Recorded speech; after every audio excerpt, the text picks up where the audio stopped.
meskipun ya yang merasa tidak terwakili ya kan oleh anggota DPR kan gitu. Tapi kan anggota DPR itu kan representasi rakyat gitu loh. Dan dia yang membuat hukum, undang-undang itu. Persoalan ternyata di undang-undang itu merugikan rakyat, itu konsekuensi dari pembuat aturan kita yang top down tadi itu.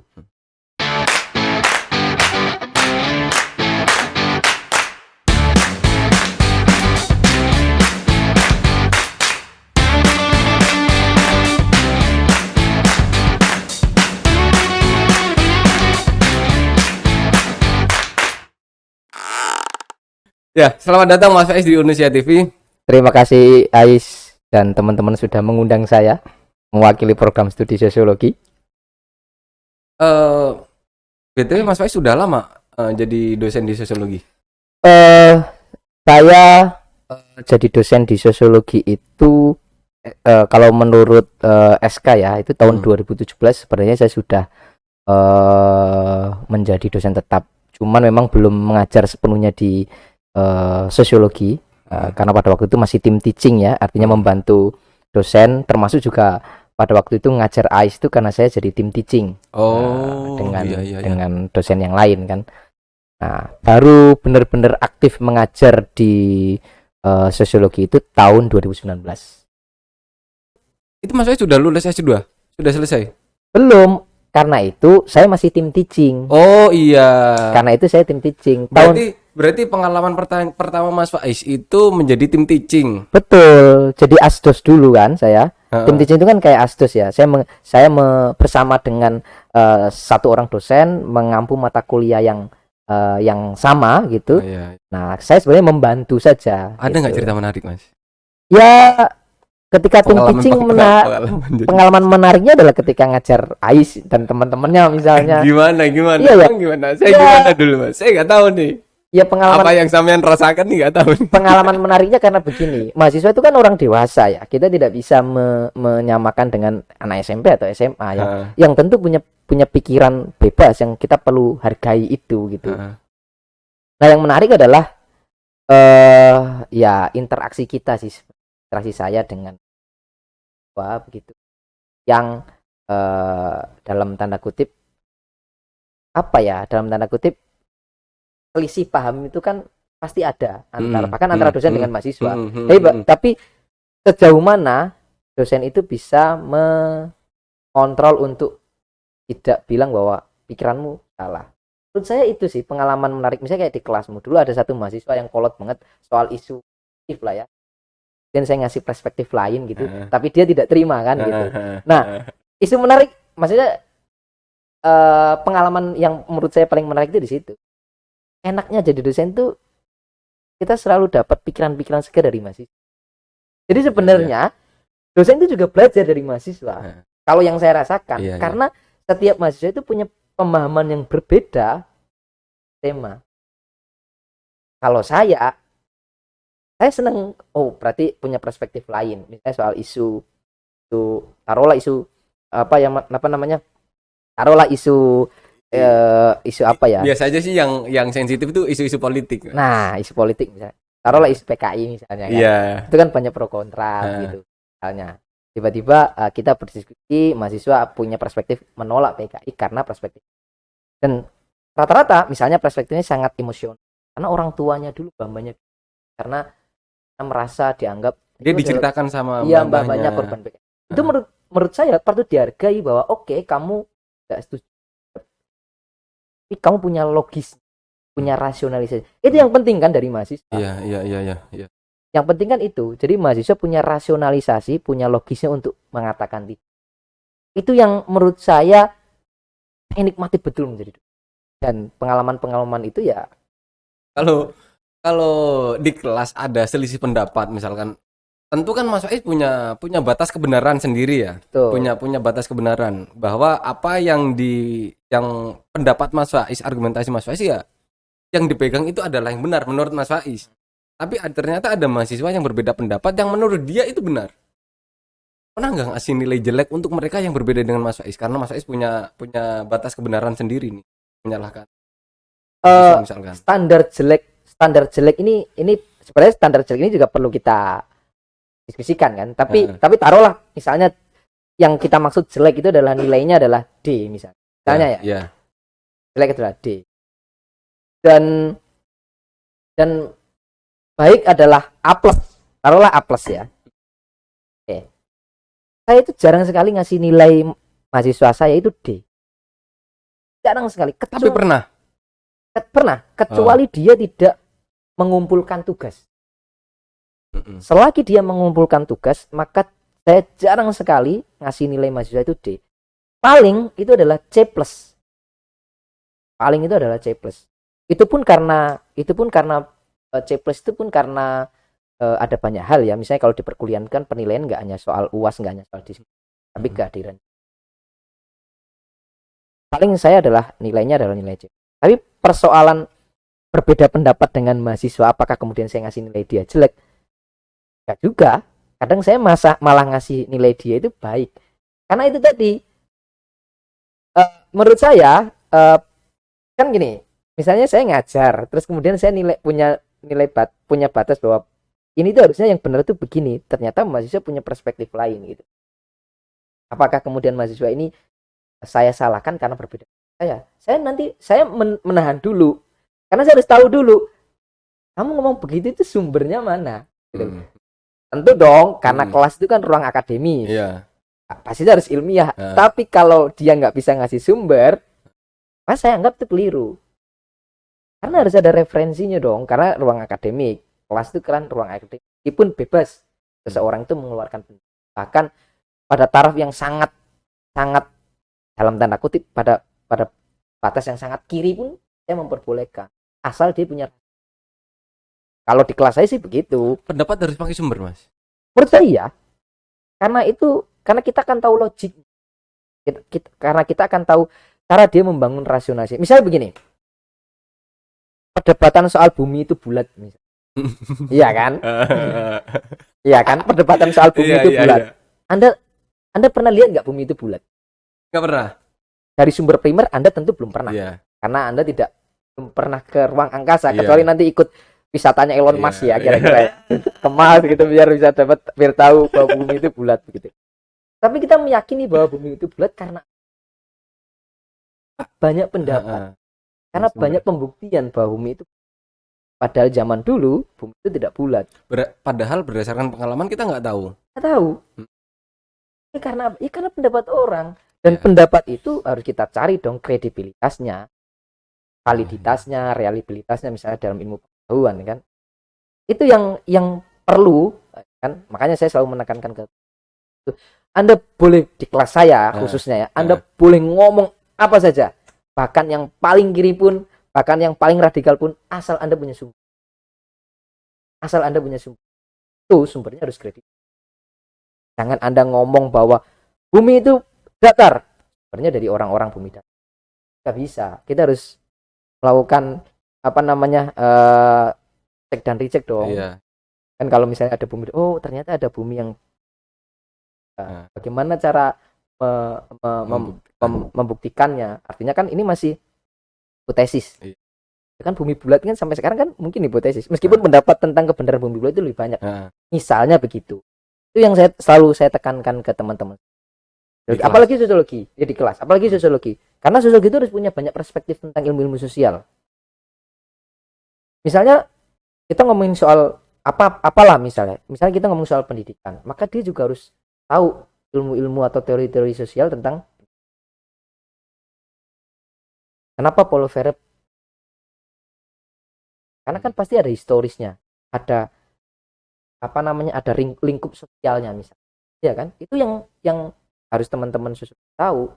Kalau saya selalu menekankan ke teman-teman sosiologi begini, teman-teman yang dari sosiologi itu, ini khusus saya ngomong sama teman-teman sosiologi ya, teman-teman mahasiswa sosiologi itu harus lebih paham dan mengerti betul teori-teori sosiologi, teori-teori sosial dibandingkan teman-teman di prodi yang lain. Karena basis analisisnya itu, PAI kan basis analisisnya adalah dia bisa ngajar dengan baik, maka dia lulusan PAI yang baik.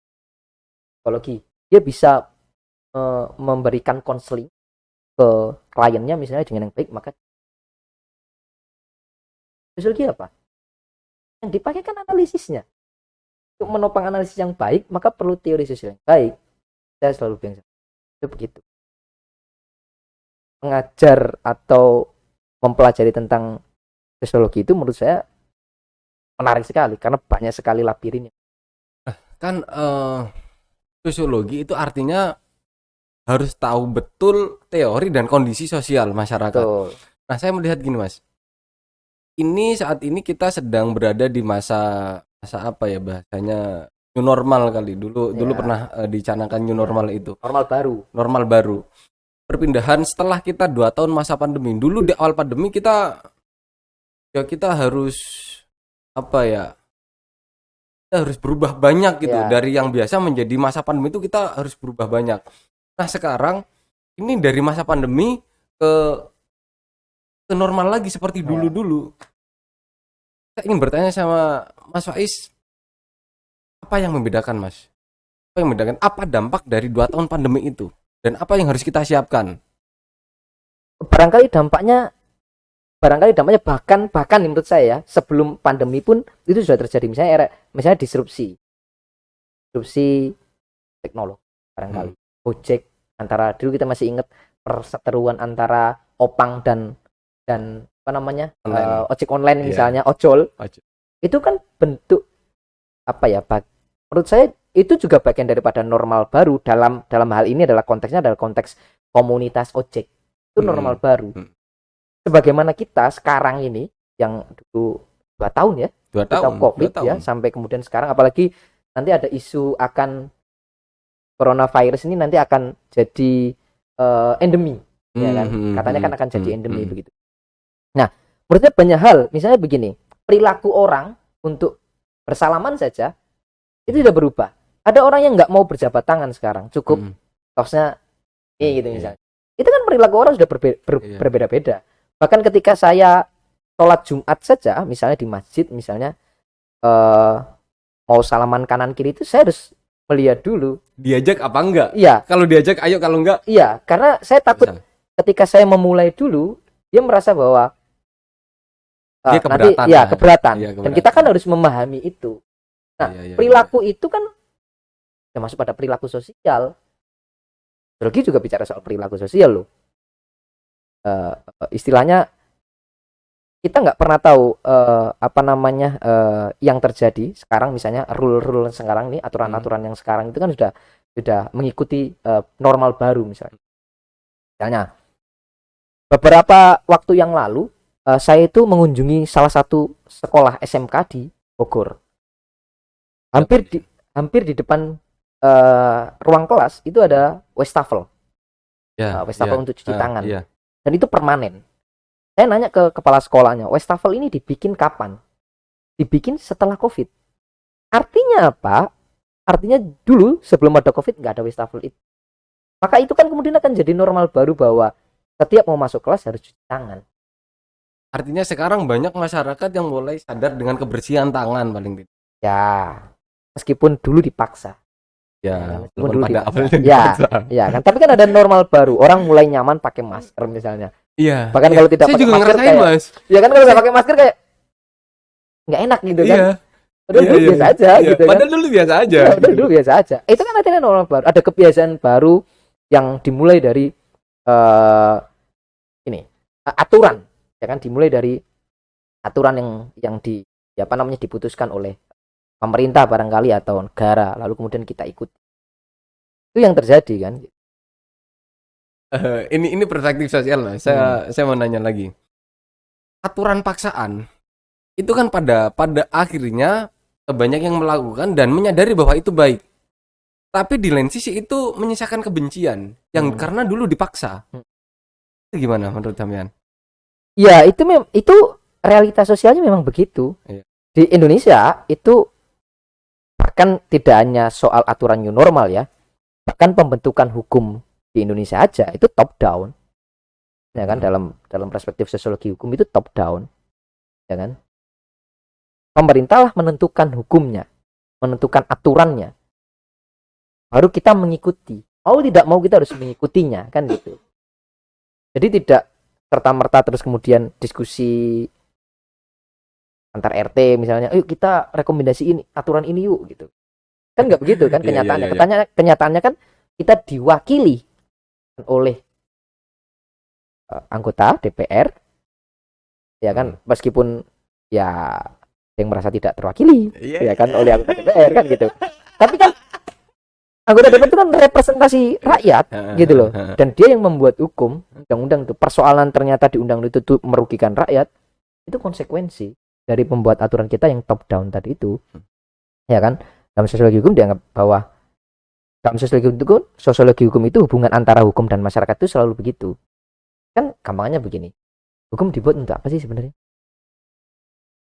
Kalau dalam perspektif sosiologi, hukum dibuat untuk apa? Untuk seimbang aja hidup kita ini. Dalam teori sosial struktur fungsional, itu yang baik itu tidak akan jadi baik jika tidak ada yang jahat. Iya kan? Iya. Yang jahat tidak akan jadi jahat jika tidak ada yang baik. Maka hukum dibuat itu untuk membuat itu menjadi keseimbangan stabil. Anda bisa lihat, Anda bisa menganalisis teori ini lewat film-filmnya Batman lah. Ya kan? Serius, film-filmnya Batman itu sangat, menurutku ya, misalnya Batman itu sampai yang Batman yang terakhir kemudian itu kan kita tidak akan pernah bisa menyingkirkan keburukan. Yang bisa kita lihat, yang bisa kita lakukan adalah ya kita kontrol itu. Hukum itu adalah alat kontrol itu gitu. Nah, sama dengan kayak normal baru itu kan alat untuk kontrol kita. Peduli lindungi itu alat kontrol kita, Pak.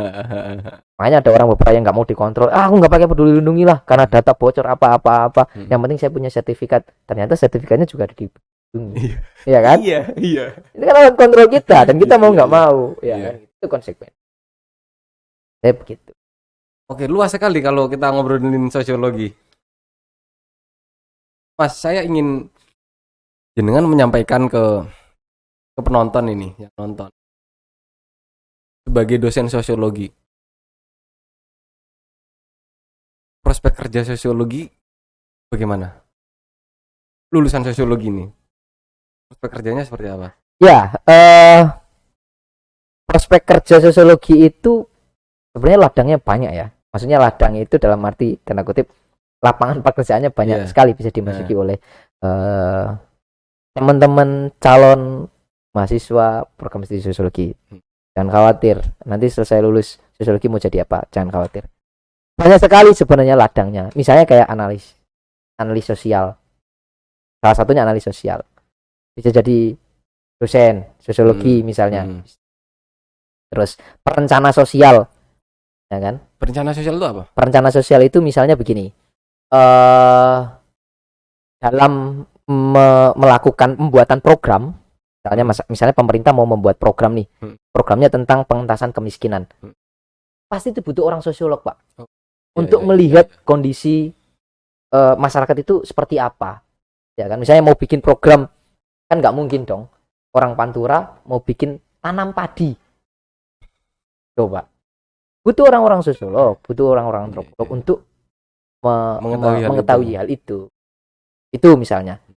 Terus misalnya ya guru sosiologi juga calon mungkin ya, calon guru sosiologi, karena menjadi guru itu tidak serta-merta kita lulus sosiologi terus bisa jadi guru sosiologi kan. Kan pasti ada pendidikan pedagoginya. Pendidikan keprofesiannya begitu kali. Itu bisa juga. Lalu bisa bekerja peneliti sosial yang penting. Peneliti sosial itu sekarang apalagi ya di era era digital begitu. Sekarang ada namanya analis digital, analis data digital. Itu yang bisa menganalisis adalah yang bisa lulusan sosiologi juga bisa masuk di profesi itu. Kan data yang ada, algoritma di manapun itu, di media sosial bahkan di Google dimanapun itu kan data yang bisa menganalisis, yang bisa menginterpretasi, itu kan pasti butuh kemampuan untuk melakukan analisis. Sedangkan di ilmu sosiologi sejak dari semester 1 sampai semester akhir itu diajari itu kuliahnya yang menganalisis. Iya kan, menganalisis fenomena sosial, menganalisis seperti apa begitu. Udah pat. Iya, makanya saya bilang tadi bahwa prospek lulusan dari sosiologi ya sama lah sebenarnya kayak yang lain juga kan. Oke, terima kasih Mas. Jadi itu sekilas dan sedikit obrolan dengan salah satu dosen sosiologi di Indonesia. Banyak sekali hal yang bisa kita ambil, dan untuk teman-teman yang ragu untuk masuk ke prodi sosiologi, aduh, saya minta jangan sampai ragu. Saya merasakan diajar sama dosen sosiologi itu tidak cuma Mas Faiz dan yang lain juga.